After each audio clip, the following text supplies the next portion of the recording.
Did you know a knee injury in your 20s can start a silent biological clock that runs for 15 years?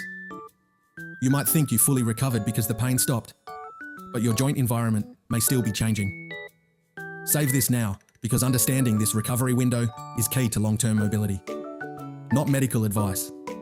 Statistics suggest that many people with significant knee trauma may face accelerated joint changes within 15 years. This is because injuries can act as a trigger for aging proteins, which can cause the joint to age faster than it normally would. Even if a surgery was successful, the internal chemical environment often needs long-term support to preserve the cartilage. New research into blocking these specific proteins during recovery suggests we might be able to slow this clock down.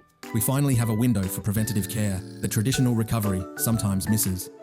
If you want to know the signs that your joint needs extra support, comment yes. Follow me. Next video, I'll show you how to start supporting your long-term health.